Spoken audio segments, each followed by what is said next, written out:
You're chilling in the rain. You're some kind of butterfly. Baby, you give me midnight. You whip up my appetite. Don't leave me here high and dry. Baby, you give me ice and fire.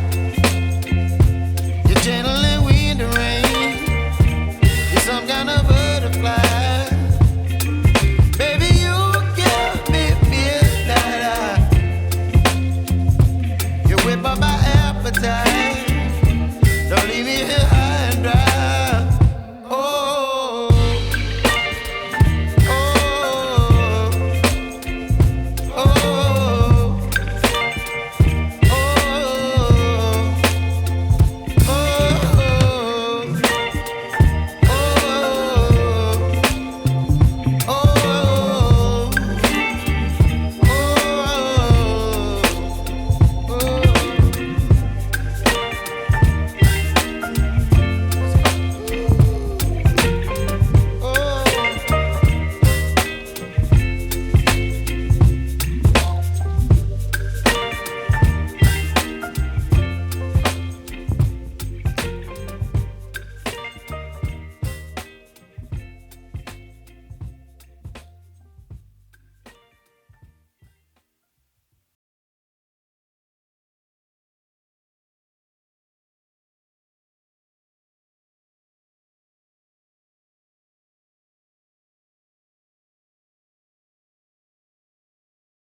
Good morning, everyone. Good evening, everyone. And I guess it's good evening. There's nowhere in the world there's afternoon at the moment, or at least not the ones that usually join me.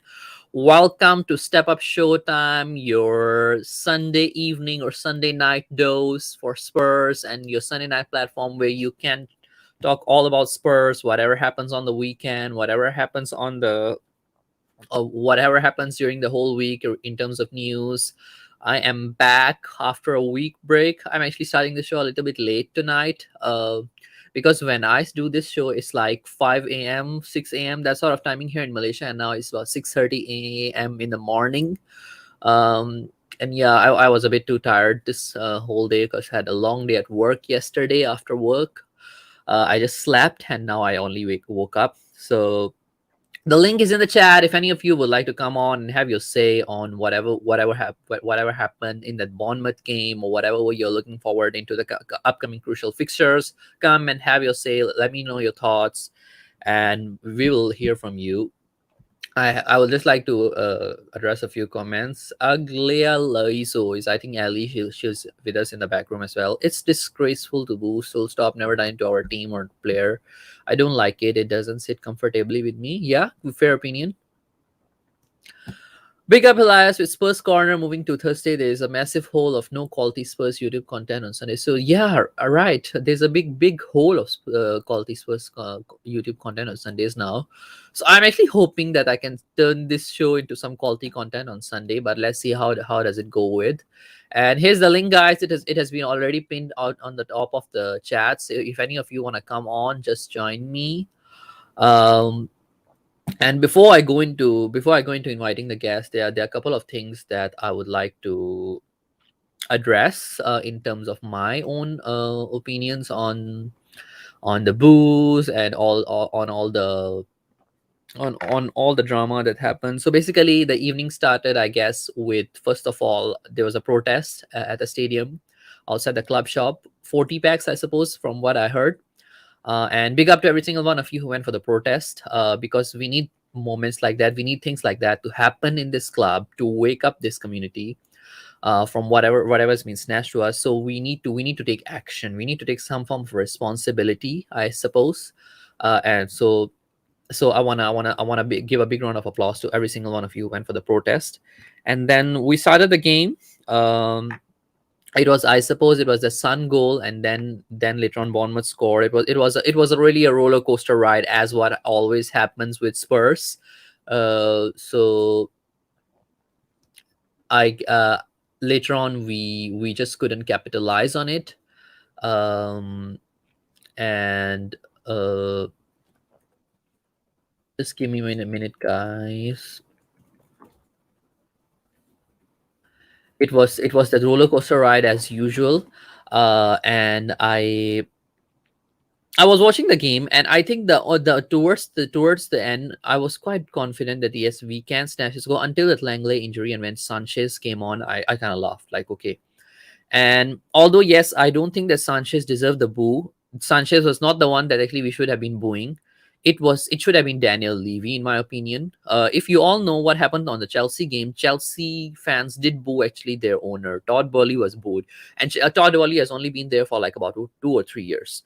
So if Chelsea fans after 3 years can demand that much from their owner, I think we should have the ability to, rather than saying Mauricio Pochettino. Although I love Poch, although I know there are a lot of fans who do want Poch back, that's not the way. I think when you have a manager going on, I think currently the priority should be to get Daniel Levy out rather than over anything else. So, in my opinion, that boo to Sanchez shouldn't have been aimed at him. Although I feel that yes, Sanchez didn't have a good game, and all those people who say that yes, drop Dyer, drop other defenders and play Sanchez, I don't agree with that as well, because Sanchez really had an awful game. So in my opinion, we could have done better. We are really bottling the season to a certain extent. We still have it in our hands, I would say. We can still get the top four, given that the other teams that are near us, they are not that far off.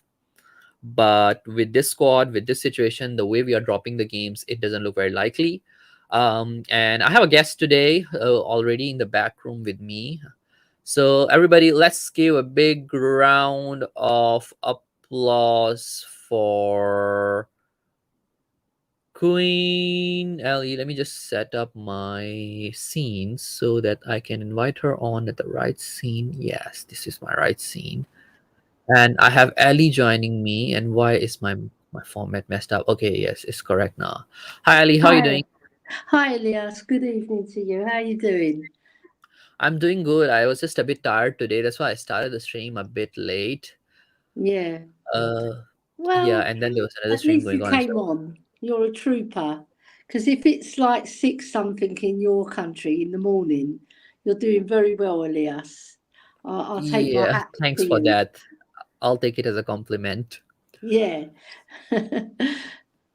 So, were you at the game yesterday, or you I watched it from home? I was at the game on Saturday, yep, and I don't know where to start. It's like we start off good. Yeah, we started off Yep. pretty good on the front foot, attacking, got the goal, and then we sort of sat back and let them come at us. And little Pogba, he wasn't protected. We know his defensive skills are not all that. You know, he's better going forward, but he wasn't helped by the team. And I can see the things that Conte was saying about selfishness. You have to help out your teammate. You have to double bank when they're coming at you. You know, you got to defend in numbers, defend as a team, because the defence is poor enough. They need help, right? And the only one who was really helping them was Skippy, and Yes. then he took him off. I don't know why he took him off. It couldn't have been an injury because I couldn't see he was injured. Because he Yeah, was Skip the looked only fine to me. player that was getting about the pitch. Yep, Skip looked fine to me. And He actually, was I started okay. watching the match a bit late. Do you know what happened with that Clement Longley thing? Was it like a knock, or did he just came off from a Yeah, pull? he took What a he happened? took a knock early on in the game, and he didn't really recover from it. So he was struggling a bit. So they decided to take him off. And as soon as they put Sanchez on, it was like the whole crowd's mood dropped. Yeah, and I could hear everybody around me really frustrated, and then they started singing the Levy Out, but it wasn't like a full-blown Levy Out like at the previous home game. It was like a muted Levy Out, like not all callers were singing it, so it's almost like the fans want to sing it, but they hold him back, and they should hold back. They should actually sing that every single game from now to the end of the season. Well, we've got 2 home games, haven't we? We've got Crystal Palace, and then we finish off with Brentford, don't we? Yes. So, we've got Manchester United as well on Manchester the United Thursday. as well. Yeah, because they're playing in Europe, so we're going to play them on the Thursday, aren't we? So, listen, it's still possible top 4, but it's going to be very hard because we're relying on those other teams above us to drop points as well. And that could very well happen. Football's a funny old game. You don't know. You're not out of it until you're out of it. Yeah? As long as we've got a sniff of a chance. I would like to make top 4 because I want to compete with Arsenal in that Champions League, because they're definitely going Champions League, regardless of their last 2 results. So, yeah. Elias, I'm looking forward to better performances because we know our team's got it in him. You see, when we played against Manchester City and when we played against Chelsea, we've got it in ourselves to play better. Yeah, I guess. But this season Chelsea has been even worse, as you can see. Nothing to say that they've been having very good bad performances as well. And there's a comment in the chat: I was all for Champions League top 4 at this stage. Dismal, depressing stuff recently. Yeah, it has been pretty depressing lately for not just us fans, but I guess now even the players are feeling it a bit. Like, I saw Sanchez has deleted his Instagram account. Pedro Porro has deleted his social media as well. And I guess why I think players are feeling it.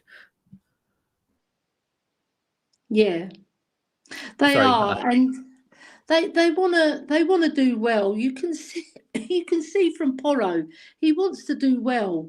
The boy, he tries to get forward, and he was involved in a lot of our attacks in that second half, and we should have beaten them. We should have. We had a lot of possession in that last half an hour. We had 90% possession. We could have. I mean, Richarlison had a goal ruled offside, and then we done that 2 brilliant headers, right? But they went past the post. Unfortunately, they weren't as brilliant as I thought they were, because from my angle, it looked like it was quite a hard header to score for Richarlison. But when I watched it back, it was quite easy for him to score. It's such a shame. We failed to capitalize, I think, quite a lot of moments towards the last half as well, and then Bournemouth took that opportunity. But by the way, I think the 2 games from Bournemouth in the in the second half, that towards the end, they were quality goals. Like, they were not easy goals, and they were not easy finished as well. Like the way they went past Hugo and all that. And the lucky Irish say Porro tries hard. I like him. His best is yet to come, though. I agree. I totally agree. I think Porro is a very technical, very good player, but it will take him a bit of time to adjust in. And I think he's not getting the support from the team as well at the moment, from the players around him. Players like Sanchez are not supporting him. And yesterday, I think he had to cover quite a bit for Sanchez as well, because Sanchez. What do you make of Sanchez, by the way, Ali? Because I mean, you watch the game at the stadium. When I watch it on TV, it looks like the guy has even forgotten like how to kick the ball properly. Do you know what it is, Elias? Right, he's so nervous because he can feel the crowd's frustration, and he can hear them as well. It wasn't just the booing; they actually verbally abused him. I mean, booing's booing, right? You can boo, but it's not good for the player and it's not good for the team, but they can hear the abuse. Where I was sitting, right, really I stand because I'm in 252, but sometimes I try to sit because I get tired. But that everybody, soon as he came on, it was like everybody was talking about him, how rubbish he is. They don't want him on. They were slandering him, and he can hear it. And it was from all parts of the ground, I would imagine, because if it's in my area, it's in all the areas. And you can see he's so nervous when he receives the ball. It's almost like his legs are trembling at receiving the ball. Yeah. Yeah, I mean, that's one thing as well. But I want to understand, like, isn't that something that the players should be familiar with? They should be prepared for, because it's part of the game. Like, I mean, if you're playing at that sort of level, Mm. you should be a bit prepared to deal with these kind of situations where you the nerves, the pressure when you're dealing with big crowds in an arena. Like, I mean, because I'm Yeah. somebody, I used to do sports as well and used to play in arenas. As in, you all know, badminton, it's indoor, and then you hear everybody. uh I actually was a very nervous youngster as well, so I had to really go through that psychological training, and I think these players should be going through some of that aspect as well.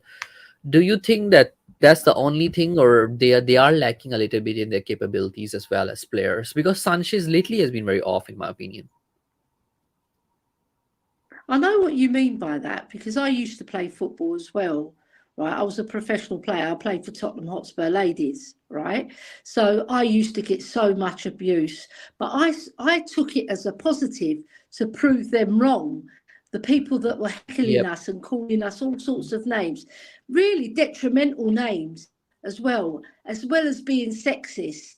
Yeah, I mean that was so bad, Elias. But I just rode it. It did upset me when I was very, very young, because I signed for Spurs Ladies when I was 12 years old, right? So it did upset me, and I used to go home crying. But once I toughened up, you've got to be tough mentally to cope with the abuse that's getting thrown at you Exactly. just by That's what I was other trying to say. parents. This isn't fans, this is from other parents. So fans are fickle. 1 minute you could be a hero, 1 minute you could be a demon, you know, because we've seen Sanchez play some very good games. I remember last season when we played Arsenal and Romero was unfit, right? And he came in and he stepped in very well, and he had a very, very good game. And he even set up one of the goals. So, he's got it in him. He's just got to get over that mental barrier.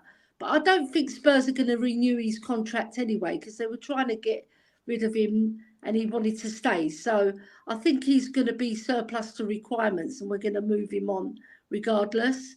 So, I wish him good luck. He hasn't worked out well for him at Spurs because he has that mental block as well. And you can see he's petrified when he receives the ball. So obviously they haven't really worked on him at the club. They haven't helped him in that respect. They've probably left him to his own devices. And he's also cancelled his Instagram account. So that's quite telling that the club are not helping him. Otherwise, he wouldn't have cancelled that account. Yeah.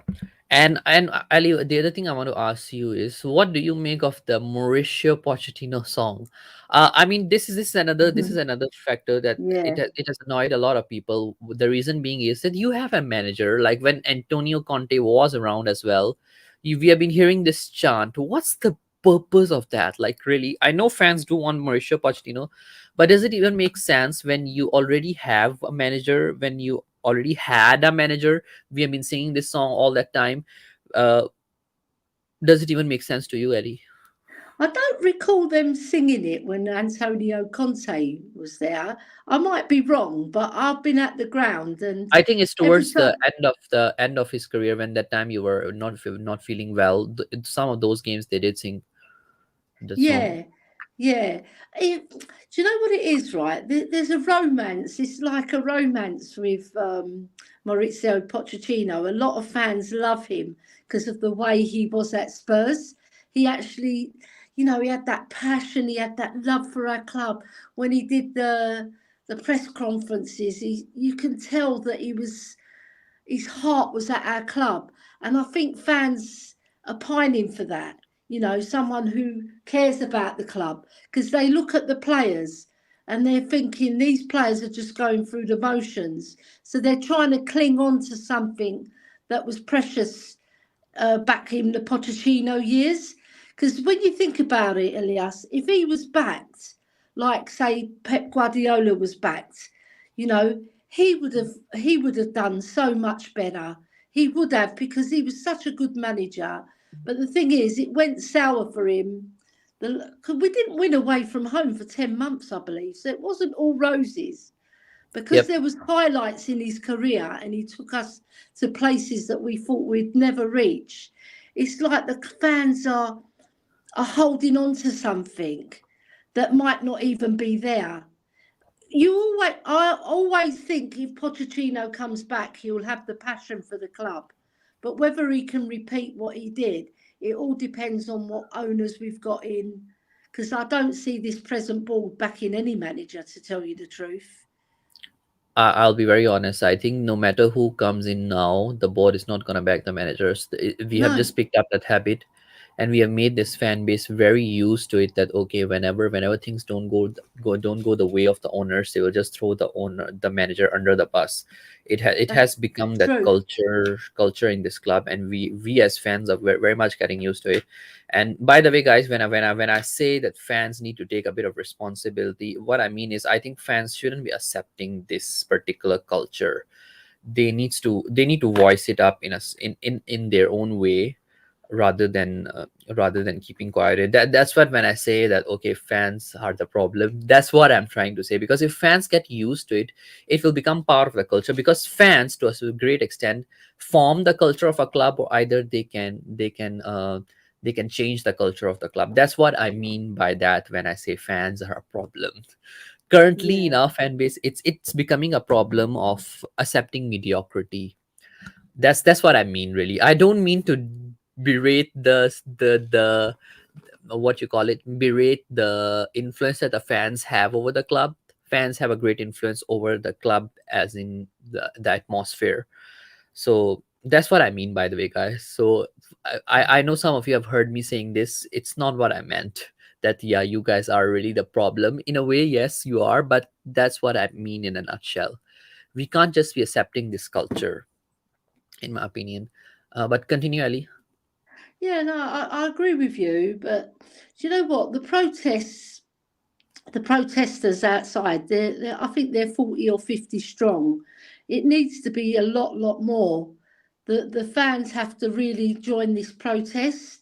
So the next home game, I'm not actually going to go in, even though I've got a ticket. I'm not actually going to go in. I'm going to join the protesters. I've joined them before Woohoo! in the past. Yeah, I salute you for that. yeah, I am, because I'm. It's not only because I'm fed up of the team. I'm fed up of the effort of the team. I'm fed up of the effort of the board to get us. They build us a beautiful stadium. They build a beautiful training ground, but they don't give us a beautiful team. It, Yeah, it it's really ridiculous. Give the manager time to build a team in his own light. If it was Conte, it would have been Conte. All right, the fans didn't like the way he played football, but it was getting us results and it got us top four.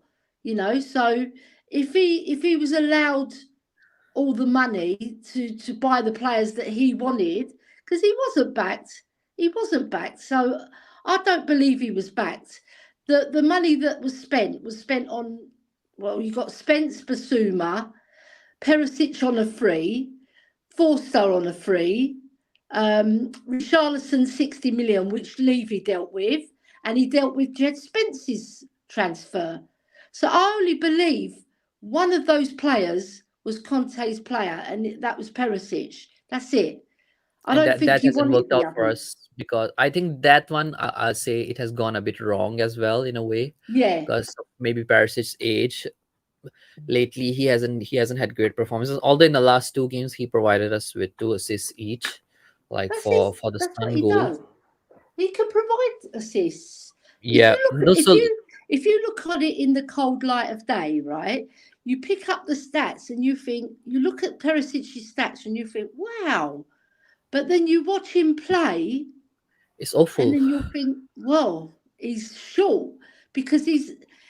You've got to look at it on the whole picture. Has he helped our defence? No, because he doesn't. He does track back, but he's not good defensively, right? Has he helped their team in other ways? No, he hasn't. And he's also put the dampers on Sonny because Sonny's usually on that side, isn't he? It's normally Yep. Sonny bombing forward and receiving the balls. Now the play goes to the wing backs and they forget about Sonny.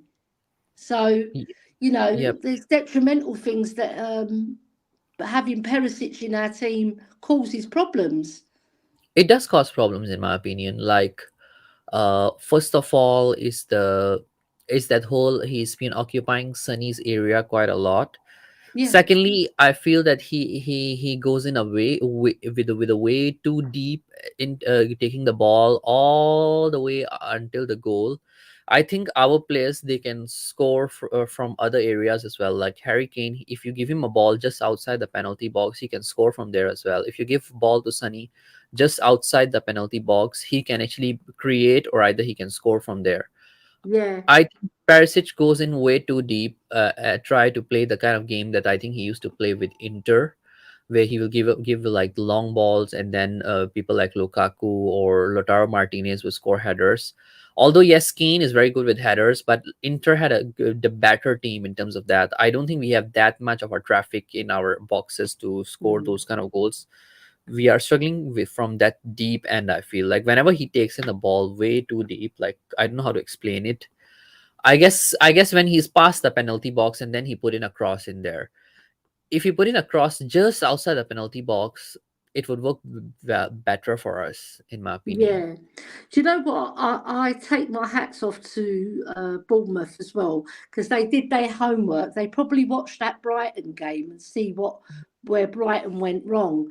They weren't really picking up on Sonny's runs, whereas this time they really did do a number, not so much on Sonny but on Kane. But they did stop Perisic's passes to Son quite a lot of the time. And Son, every time he wanted to go and make an angle for himself to shoot, they double banked on him so that he didn't have a Yep. chance to shoot because they know he can shoot from out the box very accurately.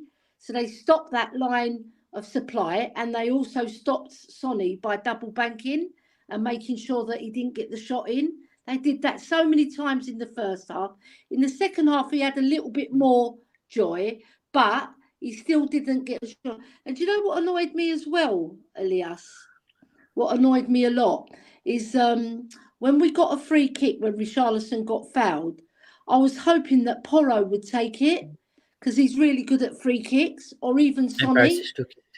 Yeah, Perisic took it, who's only scored one goal this season, and it was pretty a poor free kick. It was quite a way It over was the it was bar. quite poor, in my opinion. Although I think the commentators on the US network, they say that, oh, that's a good free kick. It could have gone in. Like, I like, really. That No, was it was way at far least from the. It was at least say 6 or 7 inches over the bar, wasn't it? Easily. Yeah. Easily, it was 6 or 7 inches over the Yeah. bar. Plus, it was not even towards the side. Like, even at the side, it was wide as well. So Yeah. it was a bad free kick, in my opinion. Yeah. And I felt so sorry for Porro because you could see they're overruling him. It's like there's a hierarchy in the team. Yeah. Yep. And that hierarchy takes over. And that's where the selfishness comes in, where Conte highlighted. That's selfish. If you know a player is brilliant at free kicks, just move aside and let him take it, for God's sake. But that has lately become a bit of a problem in Spurs. Like, we all know that Harry Kane is not that great with free kicks, and he always take free kicks. That's another That's problem another with us. thing. Like, That's another I thing. was, Selfishness is selfish. Just because you're the big star at the club, but you're not good at free kicks, Harry. You're brilliant at scoring goals, but you're not good at free kicks. So let Porro take them, or Sonny, who's proved for South Korea that he can score a free kick. But it's you just know what? like I said, it's selfishness in the team. Yep. You know what? I agree with you, and that's a good point. I think you brought up. Like I think with even with Perisic, the way that he has been occupying Son's space, I guess he thinks that okay, he plays as a winger for Croatia. When he played for Bayern as well, I think he was playing in that same position as a winger. When he won Yeah, the Champions League with Bayern, and I guess he has that ego as well in him that okay, if I can play in that position and I won with those teams there, I can play in that position. I should be playing in those positions rather than what the manager tells me. I can do better or I know better. Do you think Perisic has that attitude as well? And I think Kane, in a way, he has that. Although I feel Kane is not selfish overall, but I think no, whenever it comes to scoring goals and taking shots, he is a bit selfish with his ambition. Like he always want goals for himself, maybe because he just want to like break those records and prove people wrong and all that sort of thing. of course. Um, yeah, like what do you think about of these senior players? And they are senior players. Like I think Perisic is like 33, 34. He has achieved quite a bit as a striker. Kane is much more senior in our team as well, England captain. So it is a big ego problem in my opinion. Yeah, I think I wouldn't put so much blame on Kane because when you think about it, he's a striker. His job is to score goals. His job is not to assist goals; it's to score goals. But he has assisted the goals before in the past, and so has Sonny. So they work together. But last year they had such a good chemistry when Perisic wasn't there, and it sort of upset the apple cart a bit from Perisic coming in. Do you know what I would do? I would drop Perisic, don't play him at all for the rest of the season, and just play Sonny in that position, and then put Kulu in midfield, and then play Porro, and then play. Uh, there's a Play there's a a 3-5-2. there's a young boy called Pascozzi. I think he's a right back. I think he's a full back.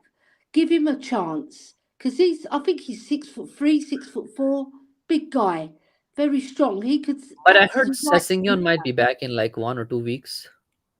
Yeah, I hope they can play him because we're weak in defence. Because Polo, fantastic going forward, defensively very poor. Right, so we need somebody to help him. And Kulu, he's not helping him. He's not tucking in. He's just concentrating on getting the ball and running at the defenders. So he does need help in that position. So I just hope that they sort that part out because we will get much better results if we do play that system, in my I agree. opinion. By the way, guys, I just want to say if you haven't already, I think there are 4 or 5 of you in the chats. If you haven't already, make sure you hit the like and the subscribe button. And I just wanted to say, Yeah. I think that there are a couple of Arsenal fans here as well, and I think they want us to discuss a little bit about their result as well. I'll go Ah, into it. I'll yeah. go into it as well. Yes, we love talking about you guys. As you all know, as much as we live rent free in your minds, you also sort of live in our minds. I do acknowledge that fact. So I will discuss. And let me just go through it. Some of the comments. Jay Rayson, is it Mia? No, it's Mia's friend Ali. They do shows on the same channel. Mia usually Yeah, we doesn't come on my sound a little list. bit alike. Yep, they sound a bit alike. Jay Rayson, A although little bit. they are very different opinions on certain things. Uh, We Giving up do. 2-0 leads twice. This is a suicide by Arsenal. Yes, I'll go into it later. And Robin H is asking, Jay Rayson, are you an Arsenal fan? Yes, Jay Rayson is an Arsenal fan. And Jay Rayson can be sometimes a bit annoying, but Yeah, today he's rather a nice boy today. Uh, but yeah, yeah, Ali. One other thing I also wanted to ask now. The Before I go into the Arsenal game and some of the other games over the weekend as well, right. we are playing three crucial games upcoming and three crucial games against teams who are in the race for top four. We have Man United at home, we have Newcastle away, we have Liverpool away. What do you make of Yeah, the next three games in terms of the result, and how many points out of the possible nine do you think we can gain from those three? And how much importance would you give to the next three games, and which one do you think are the winnable games, and which one do you think we may not win, like really? because lately Liverpool have been catching up on their form. Newcastle has done well. United, they are kind of dropping in a bit on their form, in my opinion. But let me know your thoughts. Yeah, I think they're all winnable, but I don't think we're going to win them all. I think the Liverpool one is going to be the toughest one, but I think we're capable of getting a draw. Like the last couple of seasons, I think we've got 2 draws there. So I think Newcastle's going to be a hard game, but it is winnable. It is winnable. And look, Aston Villa turned them over 3-0. I don't see why, if we come with the same attitude we did against Chelsea and Man City and, play with all our heart, we can get a result up there. I think that is a winnable one because they've come back from a 3-0 thrashing. All right, we lost to Bournemouth 3-2, but it wasn't a thrashing, But the Man United game, I think that one's very winnable. I saw them today. They wasn't all that good. They weren't all that good. I wasn't that impressed by them. So that I think we can get 7 out of 9. I think. I think that's the highest we can hope for anyway. Yeah, 7 out of 9. But how would you get 7? Like maybe let's say United draw I or a was Newcastle thinking Man draw. United, we can beat them. I think we'll get a shock result up at Newcastle. We're going to surprise everybody and get a shock result. We've got Aston Villa as well, haven't we? Yeah, that's So, another one. Aston Villa is doing very well, in my opinion, under Unai Emery. They yeah, beat Newcastle. I know. Was it? And they beat us Yeah. 2-0, but we beat them last season at their ground. So I think if we drop Perisic, play Sonny, drop Perisic completely, have a back four, and then just have Sonny and Kane. I lost you there a bit, Ali. Ali, are you there? I don't. Allison. I lost you there a bit for just now. You're saying something like we play Sunny. There, I lost you there a bit. I was going to say maybe play Skip and Sar, right? Because you've got young legs, fresh. He's going to want to prove a point, Wow, Queen Ali because he had Hoiberg that game suggesting against play. AC Milan. So should we drop The thing Hoiberg? is, he played brilliant against AC Milan away, didn't he? Should we drop Hoiberg then? I think so. I think he needs a bit of a rest. Drop him to the bench, and if all is not going well, you can always bring on the experienced man. You see? So, because you can tell he's getting tired. He plays every single game, for God's sake. So, I think he needs a rest. And it'd be nice for Skippy and Sarr to form that same partnership they did against AC Milan, because they were fabulous, those two in the game, especially Sarr. He was out of this world in that game. And I just feel like he needs to switch it up a bit, have some fresh ideas, you know. Yeah, Yeah, and I think Kulu should go into midfield with Sarr and Skippy, and then have Porro on one side, Sonny on the other, Kane and Richarlison up front. That would be fantastic. that's a good way to look at it. Actually, this is like one of those things that we can try, and it may work in our favor. But my only concern is because this 3-4-3 system is a bit systematic one. I don't know if our players are capable of the transitions in different phases of the play. Like when you're defending, they know how to do their job in that particular aspect. And then Kulu suddenly dropping into the midfield. Would you think it would work out as a pragmatic approach? Yeah, because Porro can do what Kulu does, bring the ball forward anyway, and he's very good at crossing. And because Kulu's having a bit of a rough time on the wing as well, he's a marked man. They put 2 or 3 players on him, Elias. So Yes. he's finding it very difficult, because if you've got 2 or 3 players trying to mark you out the game, they're double banking, and then they've got another defender behind that. So he's finding it tough. And even his crossings a bit wayward lately. I was watching him in the warm up, very funnily, right? And he was missing every single shot. he didn't score one goal in the warm-up because they were all practicing their shot. Kane was scoring, Porro was missing, unbelievably. But Kane was scoring, so was Sonny. But Kulu missed every single chance. And I thought he's not going to have a very good game today. I had Yeah. that in my mind already, and he didn't have a very good game. He Yep. tried, but he just wasn't effective. That's another thing I also wanted to ask. What do you think is going on with Kulu? Like, it's very hard to figure out like what happened to him suddenly after the World Cup. But recently, I don't know if you watched him during the international break. He had a good game. Like for Sweden, he played really well. I was looking at it, Yeah, the way he was running past the defenders, creating and making opportunities for the forward line. It was good, like really, really good play. yeah, Like I miss that sort of a Kulu, and I think that's like one of the best of I've seen of Kulu lately in either Spurs or either in the Sweden team. Like what has yeah, happened suddenly? Is he like feeling the pressure that he never felt maybe the last season when he suddenly came on for Spurs?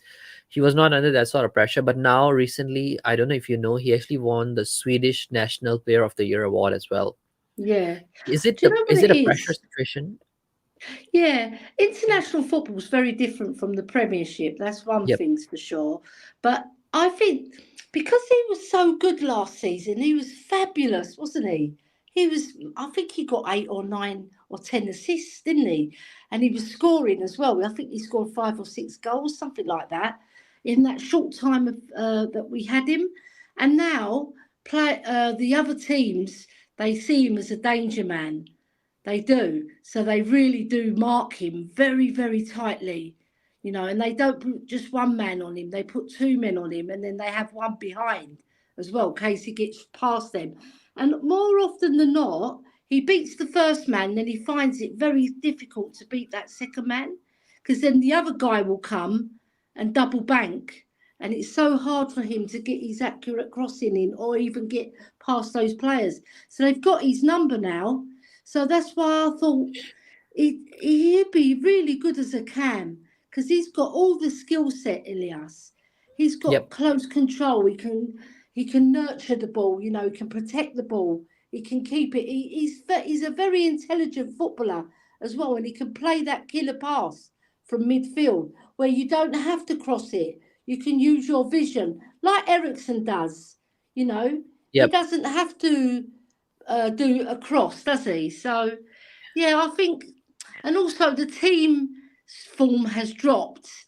So, Exactly. that has effect on your play as well.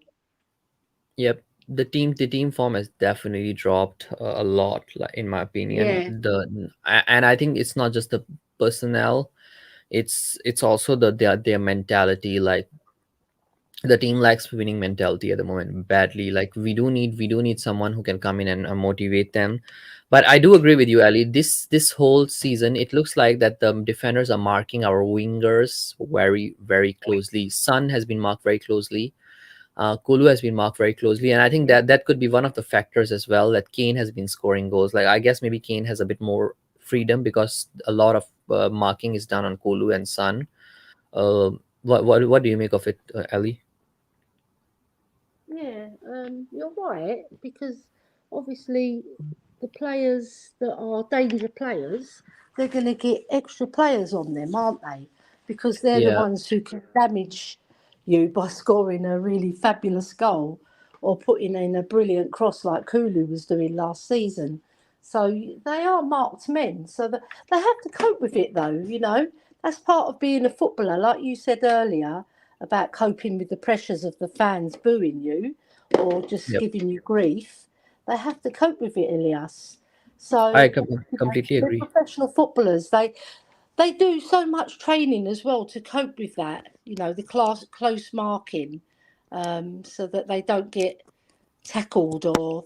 But sometimes the other team, they work and they get the ball off you, don't they? So because they're working hard as a team, so you have to be on your guard of that.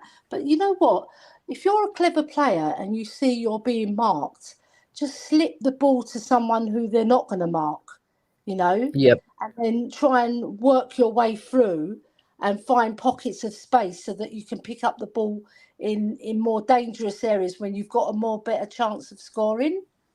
Yeah, Exactly. yeah. I You have to be clever in football, Yep. and also you've got to be moving. What I noticed, Elias, their movement is not good. It's Yep. like they're all freezing up front. Even Kane yesterday, he doesn't normally do this, but even Kane, he looked disinterested. He wasn't moving to create a lot of space for the attackers to go into as well. Because when you're a forward, if you make a run, right, a clever run, you can make space for other players to run into. But none of them were doing it yesterday. They weren't working for each other. And that's where Conte's words, they ring true. They're not playing as a team. It's like a selfishness. They're playing for themselves rather than for the team. Exactly. Yeah. Yeah, that is a problem, and I think now a lot of people are realizing that Conte wasn't wrong when he actually made those comments. Because when he said that, actually, he got a lot of criticism from the fan base, like he's being selfish, he's not taking responsibility, he's just stubborn, like. And now I think a lot of people are realizing it, right? Like whatever he said is true to to a great extent. Like, Of what do you course. make of it? Yeah. When he called out the owners as well. He said, "Look, 22 years. Well, he said 20 years, but it's been 22 years. Why hasn't this club won anything? Just one cup in 22 years. It's Yep. atrocious for a club our size, with our history. We should be competing on all fronts every single season, right? But they haven't backed the managers. You can't always blame the manager. You can't, because he tried his best to try and get them to shape up, right? But there's something inherently wrong at the club. You know, we when you look at our team, right? You look at all the players. You've got Song, Kane, Kulu, Bentancur, Højbjerg, Skip, Lloris, a World Cup winner, Romero, a World Cup winner, Perisic, a World Cup finalist. They've got experience. They've got enough to beat teams like Bournemouth. Yet they're struggling. They're struggling. They go 1-0 up and then they struggle. Yep. And Exactly. I just feel there's not one manager that can come in unless this board back the manager. You've got to back him with the players that he wants, so that he can design the team in a way that he wants to play, make the team play. So we've got an identity. We've got no identity at the club. We haven't. There's Yep. no style of play. Yeah, I completely agree. And the other thing that I wanted to bring up was uh, that who do you think would be a suitable manager at this point for Spurs? I think You we have know? Arnie Slot available. We have Julian Yeah, Nagelsmann has already rejected us. Pochettino. Uh, and there are rumors going around that in summer Ancelotti might be available even from Real Madrid side. Like, yeah. who would you I rather heard have he's as a going to manager? sign again for. I heard that this is. I don't know whether it's 100% true, but I saw an article where he said that he wanted to sign again for Real Madrid rather than take the Brazil job, because he said he was honoured that he was mentioned for the Brazil job. But I think he said that he wants to stay another year at Real Madrid. So, Yep. you know, do you know who I've said this on many streams? I'd love to have Vincent Company. The reason I like him is because he's fresh, right? He's fresh to management. He's got really, really good ideas. He's made Burnley play football that they've never ever played before, and I think he'll come in and he'll revamp the whole of our play, you know. I see. And I think we need a freshen up. We can't be going through the motions and just getting top four. It's not good enough for Spurs. We need to be winning trophies. And he's won trophies. He's won loads of trophies as a player. But not only that, he just commands respect because he was a fabulous player as well. And I can see him coming in and freshening up the whole of our squad, and he'll take stock because he's a very clever man, very Yes, clever. he is. Technically, he was a brilliant footballer as well, and he had a very clued up. So, and he learned a lot of Pep Guardiola as well. So he can bring all that experience. All right, he's only had 1 year's management in the Championship, but he'll come up to a big club like Spurs, revamp us, and you'll see the difference in the style of play that we play.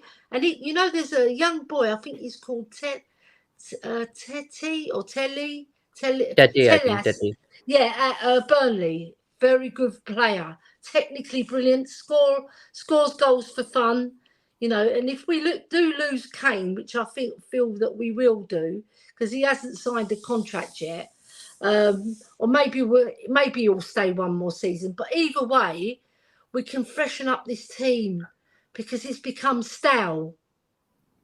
Are you talking about Nathan Tella? Yeah, Nathan Tella. Yeah, very, very good player. He's a I right hope he, winger who can play on both sides of the yeah, flank. Yeah. and he scores goals. And we get Maddison as well. Now you're talking. Now you're cooking. Because you've got two brilliant players added to Yep. your squad with Kane and Sonny, right? And we've got Kulu as well. So and then get But another Ali, don't two you think centre our backs. Two priority centre problem? Yeah, backs we need. centre backs. Yeah, I was Two gonna come centre there. backs. Yeah, because Much needed. they're going to Actually, reward Dyer with a new contract, so we're stuck with him. We yeah, can't yeah, get we are out of stuck with this him. one. But Uh, I can see Vincent Company coming in and dropping his ass anyway. He won't play him. at least defenders won't tell him how to defend. That's right. He was a great defender, Vincent Yep, Company, definitely. That's why I and say a that. brilliant leader. You see, when you come into management, if you've been a leader at your club, you bring all that experience of what it takes to be a good leader, Yep. and you lead by example. And when he comes in, I hope we do get him because we have approached Burnley to speak to him. So, yeah, I think I think the writing's on the card. I think he will be our manager. I'm about 95% sure he's going to be made our manager. Yeah. Definitely. I mean, I completely agree with that. That's possible. But do you know that recently, this is an interesting news that came out recently, that in an interview, Jurgen Klopp was asked that if he were to leave Liverpool and if he's offered a Spurs job, would he take it? And he said yes. Of Did you course. hear? Did you hear about that? Jurgen Klopp said that, by the way. Yeah. But I don't know. I think he's Mr. Liverpool. I don't think he'll ever leave Liverpool. I think he's had a bad season this season, but he'll pick up again. It's like I think he loves Liverpool too much to leave. If they fire him, that's different. But he just won't leave on his own accord, like by mutual consent. Sorry, I think they'll have to fire him to get rid of him.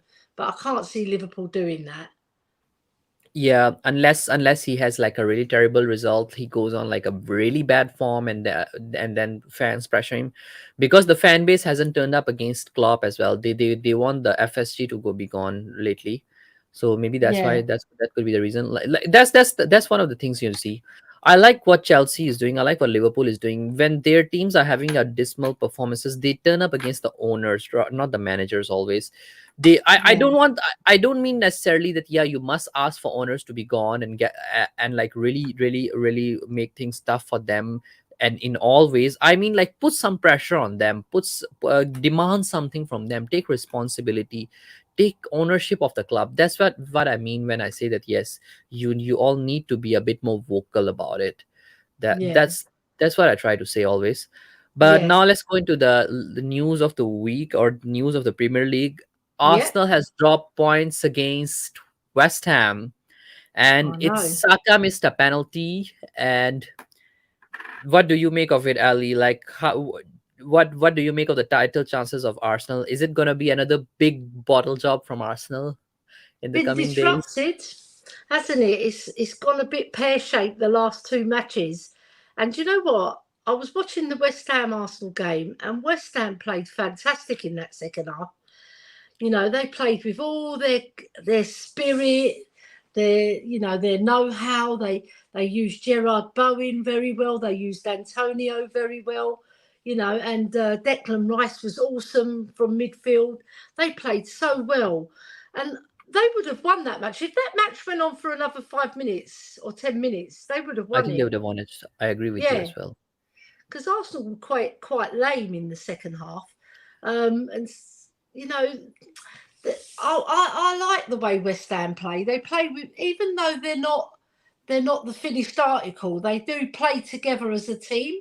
Whenever I've watched them, and I thought they would get a good result today, because I think they've got some very very good players. West Ham, they've got Soucek, Bowen, Antonio, Benrahma.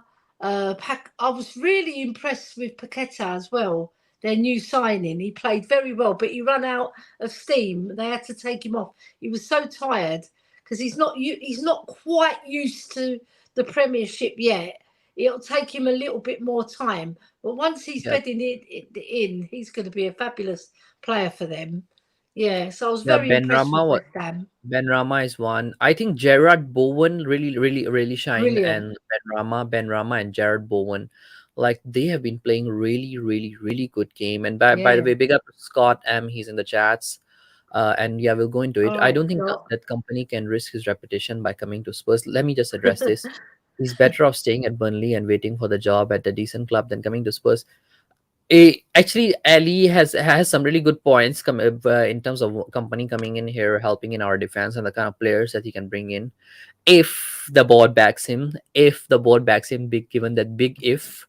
Yeah. Uh, but I think that I feel that again do stay on that comment as well, that no matter who comes in to join us, I don't think we're gonna improve. No way. But let's go into that Arsenal game as well.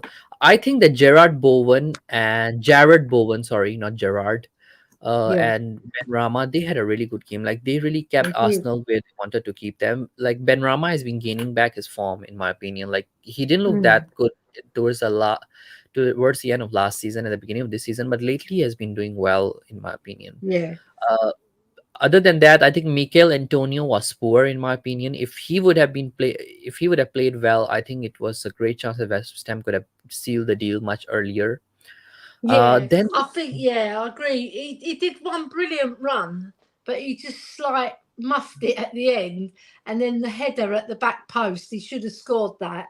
But, he did try, the boy. He did try, but um I don't think he had his best game, but he didn't have a bad game. Morris, man. I thought Gerard Bowen was the bad man of the match. Yeah, Gerard Bowen, definitely a great midfielder, and I think we need someone like him as well in our midfield at the moment, Yeah. because I feel our midfield lacks that character in here. And he can score goals as well. That's the important. Our midfield Anytime, doesn't Bryce. score enough. Anytime, whenever you wanna come on, just DM me. I'll drop you the link. You're a mate. Yay. Come and join us. Bryce is from Australia. No, today I think he can't because Yeah. he's working. It's because it's already Monday morning here in this part of the world, so a lot of people are Yeah. working. I am off on Mondays, so I can do an early morning show. Yeah, So, it's Monday morning in England as well. yes, it's Monday morning in England for you as well, in a way. Yeah, I think it's like 12 a.m. there. 12 101 to 101, is it? in the morning. Yeah. I thought it's 12:27. Should be 12:27. Like it's 7 hours behind, right?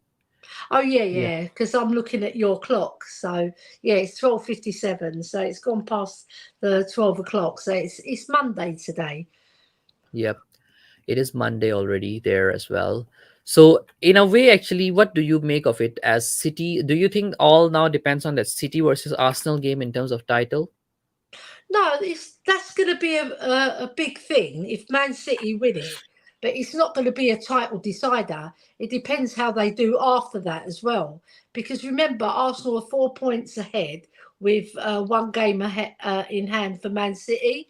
So if they win that game in hand, they'll be 1 point behind. And then if it goes to the Man City game and Man City win, they'll be 2 points ahead of Arsenal. But if Arsenal win, there'll be 5 points. No, sorry. No, Arsenal will be 4 Sorry. points They'll ahead be of. 4 Sorry. points ahead again. But they would have Yes. played the same amount of games by then, because Yep. Man City would have played their game in hand. Yeah, so it all depends on the last 2 games then. So it's going to be an exciting finish. I hope Man City do beat them, because that'll put the pressure on them even more. And we saw what happened to them last season when the pressure was on. In fact, I feel that when Arsenal feel the pressure, they have a tendency to perform badly. Like even this Yeah, season, they have pretty tricky games in my opinion.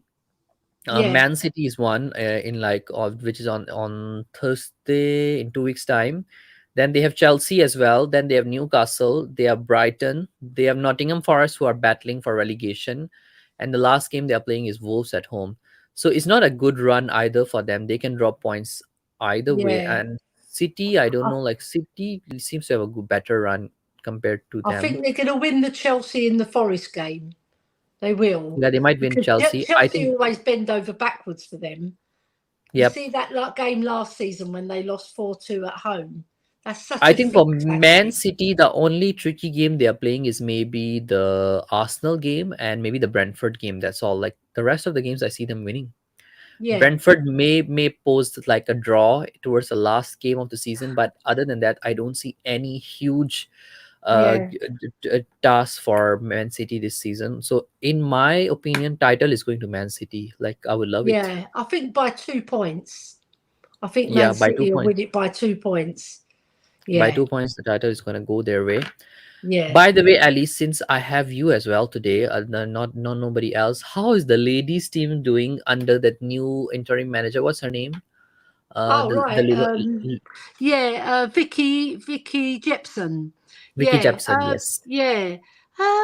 Nothing's improved. They won 1 game and then they lost 2. So they lost 5-1 to Arsenal, and then they lost 2-1 to Everton away.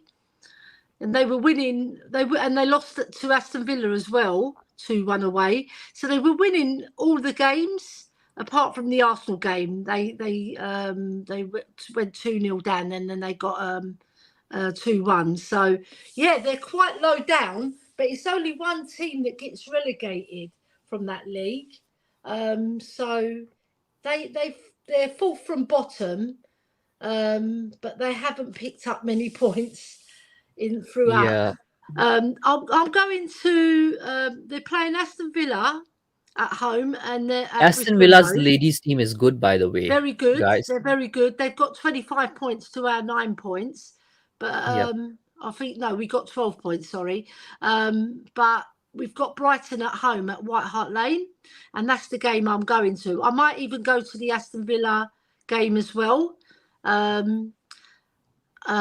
think it's on a Sunday, next Sunday, the 24th or 25th. Anyway, regardless, I'm going to go to the Brighton game, definitely, because I've already got my ticket for that one. So, you know what it is with Spurs ladies? They've bought Beth England, and they bought Ellie Brazil from Brighton earlier this season. She got an ACL injury against Man City, so I was at that match as well. And they don't really support her very well in terms of they don't join the attack very effectively. They're very good at playing the ball from defence to midfield, but once it gets to midfield, they don't push on. All the team don't push as a unit to support Beth England, and a lot of the Yeah. time she's isolated. So they need to back her up and, create some chances for her, because the 2 goals that she scored just recently have been fabulous goals. The one she scored against Man United that we lost at White Lane, that was an absolutely peach of a goal. And then she scored a brilliant one at Aston Villa as well. But do you know what? I think, no, it was against Reading, sorry. We lost Yep. that game as Reading. well.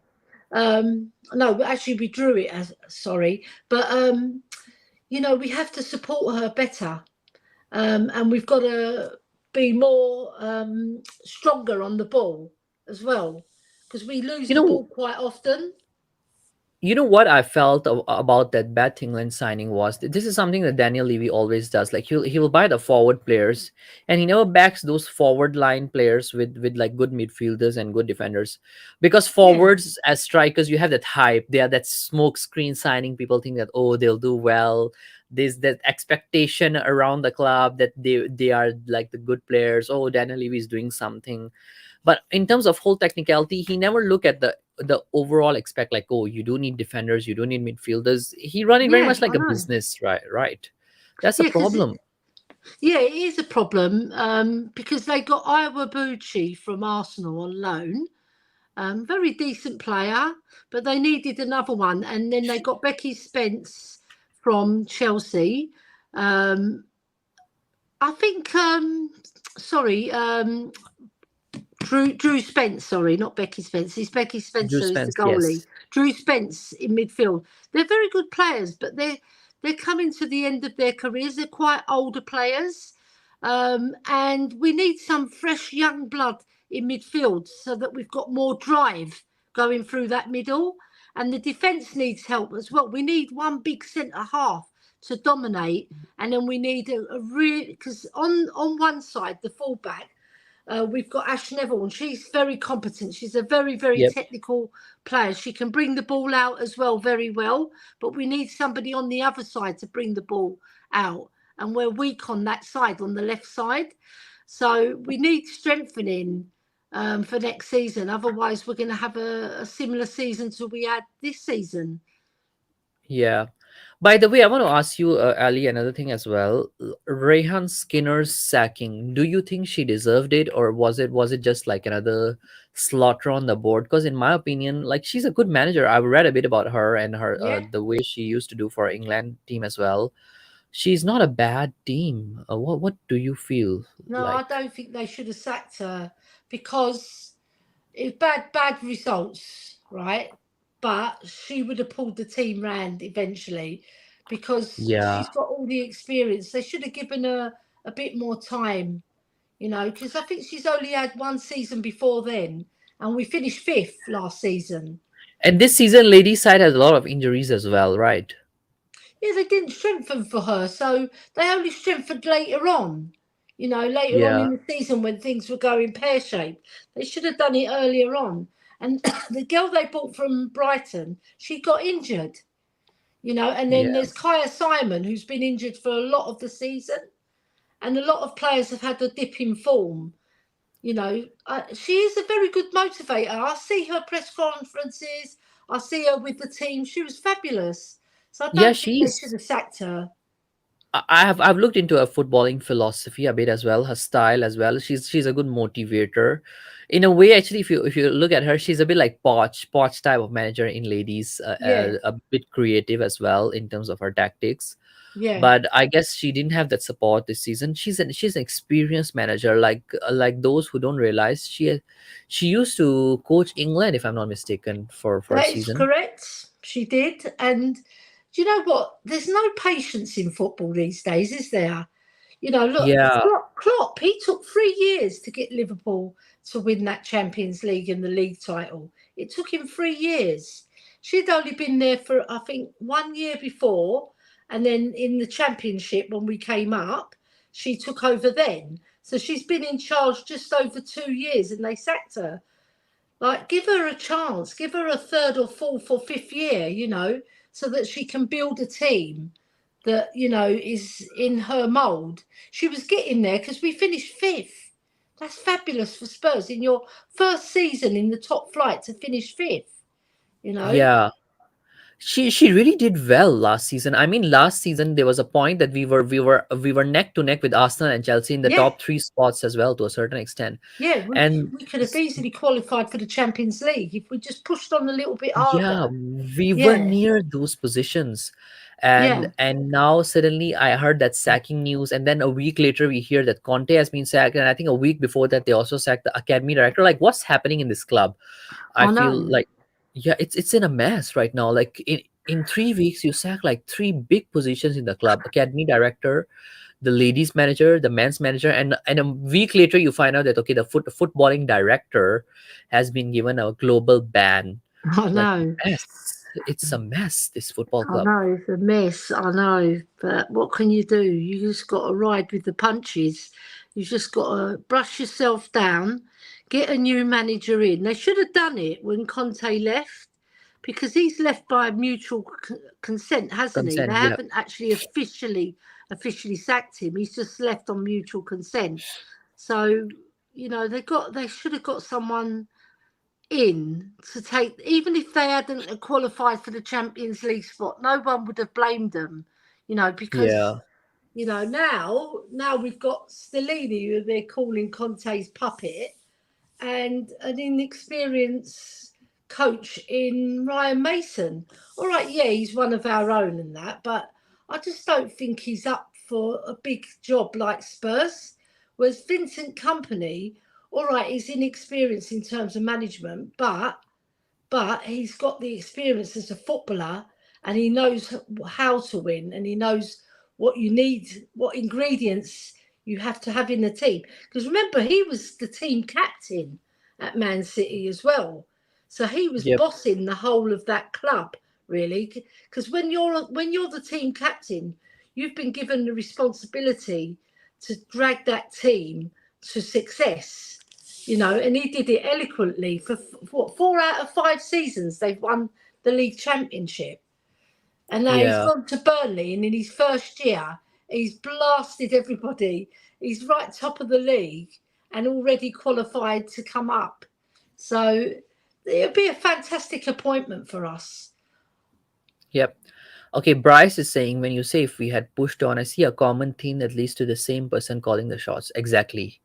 Yeah, I can't disagree here at all. Like even the ladies side, we were doing really well, guys, last season. If you follow the ladies football, I yeah, watched a couple of games. Even though we didn't have Beth England back then, but Ryan Skinner was doing a good job. But again, yeah, this year, I think we threw her under the bus. I know some yeah, channels he feel did. like that because she lost like 9 games in a row and all that, but that's in ladies football. It happens, guys. Seriously, the way Arsenal and Chelsea and some other teams dominate and the kind of scores they have is not that easy in men's side. So Yeah. it happens in ladies football, but And she was still doing well. And yeah. And also, they've been in the top flight for so many years, and they've had time to build their squad and build a team that's like got the experience. Whereas Spurs ladies, they came up from the lower league, came up 2 times, and now they've made it into the WSL, and they finished fifth the first season, and now it's gone a little bit pear shaped because of injuries to key players, and also sacking the manager didn't help. yeah, And we never strengthened our defence. So it sort and of mirrored then the male team in a way. But yeah. obviously the male team have got a higher position because they're fifth in the league rather than down the bottom. Yeah, I didn't like one fact was that our interim manager for the ladies as Vicky Jepson. I think she was the one who actually got our ladies team, the Liverpool ladies team, relegated, right? Oh, a couple That's of right. seasons ago. Yeah. Yeah, and Yeah, like, why so would you get that sort of a manager when you're trying to fight for relegation? I know. At the end of the day, they have to strengthen that team, because if you're going to be playing teams like Arsenal, Chelsea, Man City, Aston Villa, they've improved, and they've improved their squads, and they've got the experience. So we need to stay in this league, build our team, get a new manager in, because I don't think Vicky Jepson will be the lady to take us forward. Get someone who's really experienced in the game, um, and also buy some really really good players, and bring out some academy players as well. Because we've got Yeah, a good academy going in the girls team. So yeah, I just feel we just got to strengthen all round the men's and the women's game. We've got to strengthen and get a top manager that's fresh, with fresh ideas. You know, don't don't play the way we've been playing in the male and the female game last season. I Yeah, can't fault them last season because they did finish fifth and they played very well. If they had Beth England last season, I think they would have made those Champions League spots. definitely, definitely. Definitely By with the her way, goal. since you brought up a good point now on Beth England, why, what was wrong with Beth England? She didn't make for the England squad earlier on in the Yeah, I know. in the international. What's going on? Like Ash Neville as well, she didn't make it. Any idea? No, it's because of the season we've had, you see, because obviously the England manager, she's looking at all the teams, how they're doing in the WSL, and she sees Spurs right down the bottom, full from bottom, and they've been third from bottom as well. And she's probably thinking, no, these players are not good. But if you look at Beth England and Ash Neville in particular, they've had fabulous seasons. You know, they've had really, really good, strong seasons. So I think Beth England's came out in an article just recently as well and said that she's fighting for her England spot to be chosen for the World Cup. So she hasn't given up hope. And I think even that Ash Neville, she deserves a spot as well, because I saw the fullback for England. She's not as good as Ash Neville in Yeah, Beth I agree. England. She's not. But it's all to do with, you know, who's doing well. But you've got to look at it. Right, Spurs haven't got the experience of playing at the top flight, whereas Arsenal, Chelsea, and Manchester City and Man United have. So you've got to say, with the England manager, is she going to go for the Spurs players or the established players? She's going to go for the established players, but at Yep, least take a risk on one or two. Beth England was an England international anyway. She's got nothing to prove, really. yep. She should. She has been a great striker for England. I mean, and she's Yeah. England. Yeah, they can do with her up front as well, because there's too many one-dimension players where she can take the ball, run at defenders and score brilliant goals. So she'll be a fabulous acquisition to the England team. Yep, definitely. I mean, it's always good to have you on to share a bit about ladies football as well, Yeah, I because love talking about ladies there are not football. many people in the community who actually talk a little bit about ladies football, and I think that the people should know at Step Up Yeah, Spurs what's happening in the club on as a whole, not just the yeah, male side, because there are people who do think that every problem that we have in football club on a whole is a male side problem, but no, guys, ladies side is doing quite badly as yeah. well due to Daniel Levy's decision. So I think we need to realize it's not just a manager problem; it's an overall board problem. It Mm. and we need to address it big time, as soon as possible. Otherwise, this issue is going to escalate, and we may drop even below where we are right now. Yeah, And by the way, Ali, thanks for coming on and supporting me today. Otherwise, I was actually prepared to do this show alone. But when I saw your text, it was really a relief for me, because I don't like yeah. Oh, it's a doing shows pleasure. solo. It's a pleasure. So Yeah, big up to every single one of you in the chats. Thanks for dropping in all those comments, and thanks for all your likes. Let me just go through it. So Aglia Loizo is Ali, and the Lucky yeah. Irish. I don't know who's that there, but big up to you as well. Jay Rayson, he's an Arsenal fan. And then we had Robin. Hi, big up to you, Robin. And then we had our new CFO, Scott Munn I love or Scott. Scott He's M. funny. So we He's had so Scott. funny with me and Javier as well. He gives it to me. And then we had Bryce from Australia. And Bryce had a question for Ali. I know she is Spurs through and through, but has she got a chance to watch Kathleen Ford or Som Kerr live alive against us? What do you think, Ali, about this one? Oh yeah, because Australia, yeah, they beat England just recently 2-0. So they played well. Sam Kerr, right? I'll tell you a little story about her. My future son-in-law, Sam, as well, Sam Davidson, he loves Sam Kerr. He said she is good enough to play for the Chelsea team up front, for the male team. And he said he's putting a campaign in for her to play for the men's team. But it won't happen because they won't allow it at this present stage. Maybe in the future, you know, ladies can play with the guys. But, you know, he said she's better than anything we've got up front. Yeah. And she's a fabulous player. She's so good. right? So She can Kathleen control the Ford ball. and She Sam scores Kerr are goals. Australian players, I suppose. Yeah, she's I see. Australian. And we've got an Australian attacker in our team called Kaya Simon, very good player Oh yeah, as well. Not as good as Sam Kerr, but she's very technically gifted. She can control the ball. She scores goals. But this season she's been injured for most of it, so she's just come back from injury quite recently. So, and she's been benched a lot because she hasn't had the fitness. Because you know, when you've had a long-term injury and then you come back into the team, it's hard to integrate yourself because of the injury. You're carrying it, so you can't always play the 90 minutes. So, yeah, yeah, they're a fabulous team, Australia. They've got a very good chance of lifting the World Cup along with Brazil. Brazil were very impressive against England as well. I mean, England won that friendly. I don't know if you watched it, but they only won it on yeah. penalties.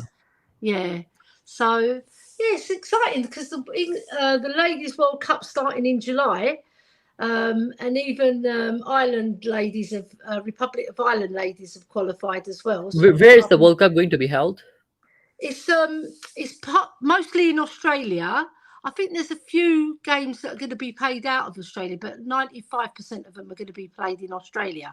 So yeah, If they watch it live, guys, I would definitely do some watch alongs for Ladies World Cup on Step Up Spurs. Definitely, it's gonna happen. yeah, it'd be It'll happen. good. I think it'd be really good because the quality of the ladies' game has come along leaps and bounds.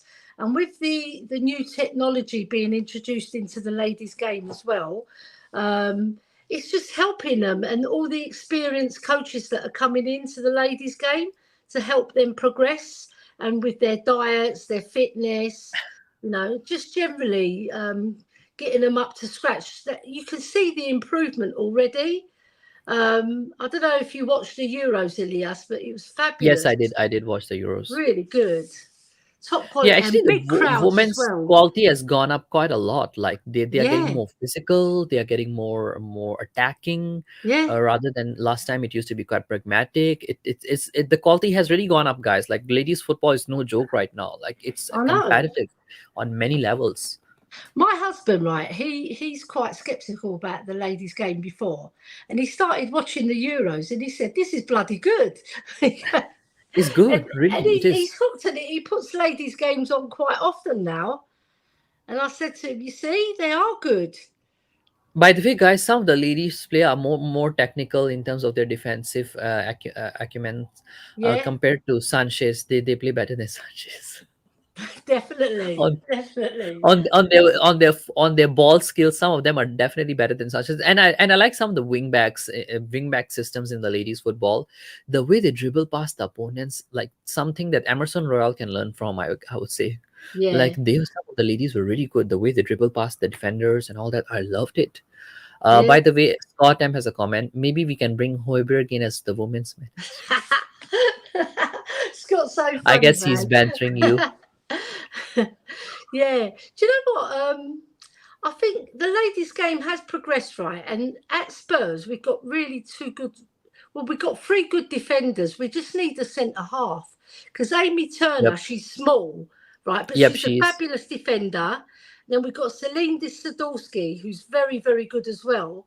But she came back from injury as well. So, and then we've got Ash Neville on the right. So we just need one more player, no, one defender on the left who's better than. I don't like to put her down, but Kerry's Harrop, she's getting a bit older now. She needs to retire because she's like 31, 32, I think. But Yeah. she's played the most games in the WSL, so hats off to her. She's been a great servant for the club, but I think it's time for her to move on and bring in a nice, fresh left back and a nice centre back who's big and strong, so that we can stop the more powerful teams from scoring 5 and 4 goals against us. Because we lost 4-0 to Arsenal at their ground. We lost 5-1 to them at home. We haven't been beaten by the other teams. It's just the bigger teams have been beating us because Man City beat us 3-0 at Brisbane Road. I went to that match and we lost 3-1 to Chelsea as well. So the other games have either been 1-0, 2-1. So we haven't been getting battered apart from those two teams. Even Manchester United, they came to White Lane, they only beat us 2-1, and we were very unlucky to lose that game. Even though Man United dominated the possession, we were in the game. Yeah, we was always in the Yeah. game. So, I think I yeah. caught up on stats of that game. Like it wasn't that bad actually.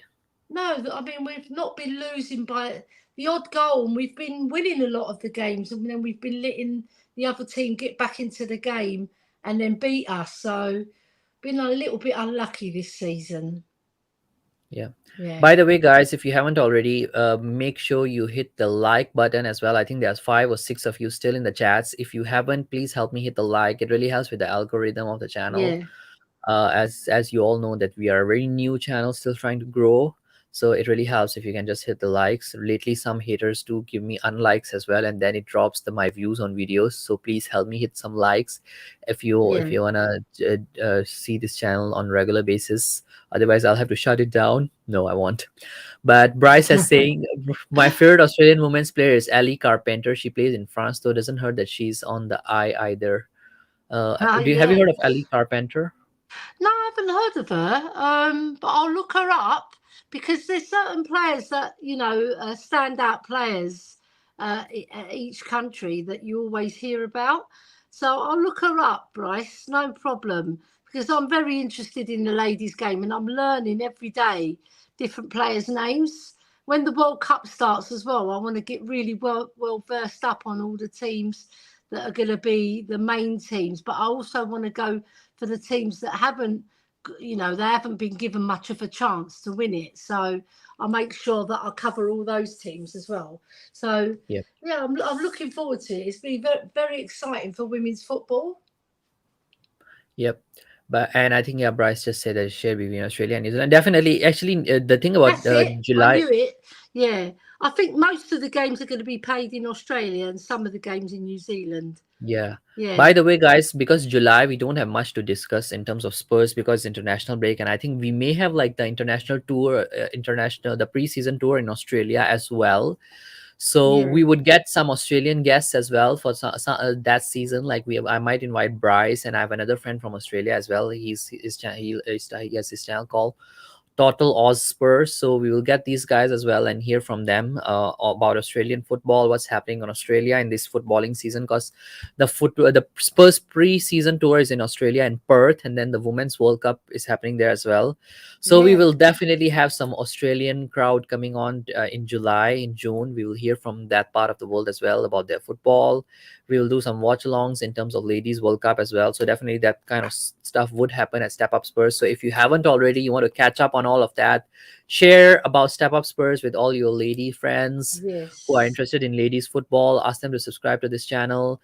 Share it with your Australian friends. Definitely, it would be lovely to catch up with them.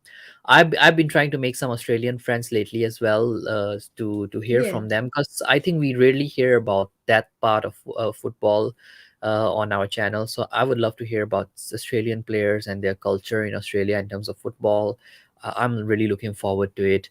But Ali, let us know where can people find you next, and what Yeah. streams will you be on? Right. Well, they can find me at THSC Till I Die with Dermot and Philip and Mia. We're bringing up some really good shows. We're doing some pre-records now in the evenings. We're doing them in the daytime to put out in the evening because Dermot's been helping his wife Derville. So we've been doing. We're going to be doing lots of different shows. Like we've got the new one, pretty new, which is Around the Grounds, which they cover all the matches, a bit like a match of the day in a way. And then we've got some other, obviously we do the pre and post match channel, and we've got the King, Queen and the Godfather. And we always do our reminiscent shows of days past and glorious games where we show a game. But this time we're going to switch it up a bit. We're going to actually be the commentators, which I think is going to be very good. So instead of having the commentator comments, it we'll be doing the commentary. So yeah, we've Nice. got exciting times on THSC Till I Die. And how about your ladies channel, the Queen Alice? Yeah, Is it still going on? yeah, it's still going to be going on, but the thing is, I've taken a back seat on it for now, because we've been concentrating on the men's game because it's coming to the end of the season. But I will be putting out some podcasts on the ladies' game. I'll be doing those on my own, and I'll do it later on when the World Cup starts. I'll be doing some What's shows your with channel Ria as called? The well. Queen Ellie's Ladies Show? Is it called Queen Ellie's Queen Ladies Show? Ellie's, yeah, but I've gone back to THFC till I die. And we're going to revamp it. We're going to use Okay. another name. 'Cause it was too long. It was too long. So I might just call it Lily White Ladies of the Yeah, Lane or that's a good something like name. that. Yeah, because I did one with Stell on Tottenham away ages ago. We had a couple Yeah, I two. saw that We one. had You three and episodes Cuz were actually. there. Yeah, but I've also done 6 shows for Queen Ellie Spurs Ladies Channel, and I've done 2 new shows since I've done those original 6. So in total, I've put out 8 shows. So I've been covering it. It's just since I was ill, I sort of took a back seat, but I'm going to start picking up again. So I'm going to go to the Brighton game. So I'm going to do a live link up with our studio. And I'll probably go to the Aston Villa game as well. So I'll be doing some reports from the grounds as well. So it Yes. makes it more interesting for the fans Bryce. as well. Yeah, Bryce. I just heard about the her game too as well. The one that Cuz does. I recently heard about it, and yeah, I might get in touch with both of them and then have them for our ladies show very soon. Either that, either during the Yeah, season or either before the World Cup. We'll see if we yeah, can find time for that one. It's just that currently I am a bit busy as well with my work. Like there are a lot of events going on. Like yeah. so because I'm in event side, so this every month I have to coordinate for like a hotel event and all that, and it can get like pretty hectic. Like until July, every month I got one retreat or one event to plan or outstation. So it's pretty hectic. So I'll Yeah. plan that out as well for And the women's show. talking about her game too, see, because I've been made Spurs ambassador on behalf of her game too. So that's when I go to the matches, I can get a live link up with some of the players as well. I'm going to try and get some interviews with some of the players as well this time, because That would be last lovely. time Sky Sports were interviewing them and then they closed the ground because that Brisbane Road, they closed the ground very shortly after the match. Within 20-25 minutes, they closed the ground. So it's very hard to get the interviews because the players have gone down the tunnel and they're getting ready, to go home, really.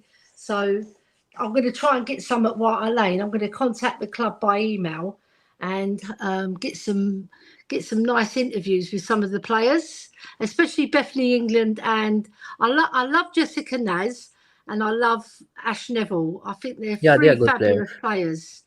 Yep, Brilliant. Yeah. they are. And for me, guys, I think I'll be doing a pre-match now just before Sunday, Saturday's game, the Newcastle game. I'm actually trying to get a Newcastle fan to come on for that particular show. There's one guy in our chat as well. I don't know if you all know Steve. I would try and get in touch with him. He Yeah. might be doing a Newcastle show with me, a rival talk. We might do, and I have few friends here in Malaysia as well. They are Newcastle fans, so I will do a rival talk show with them. And That'd be then cool. we will do a. I'll be back with the post match show next Sunday night. Brilliant. And yeah, for now that's about it. And yeah, I might do another show. I'm gonna do a global perspective show with someone from Australia. I'm considering Bryce, and there's another guy, Jason, or I might have both of them Brilliant. on during this week, so during this week or next week. So yeah, there's a lot of exciting stuff coming on Step Up Spurs. Yeah. I'm still going a little bit slowly because I can only do as much as I have the time, so it's only 2 shows or 3 shows maximum a week. But if you haven't already, make sure you hit the like and the subscribe button. And as always, Levy out, and come on, you Spurs. Come on, you Spurs. And Levy out.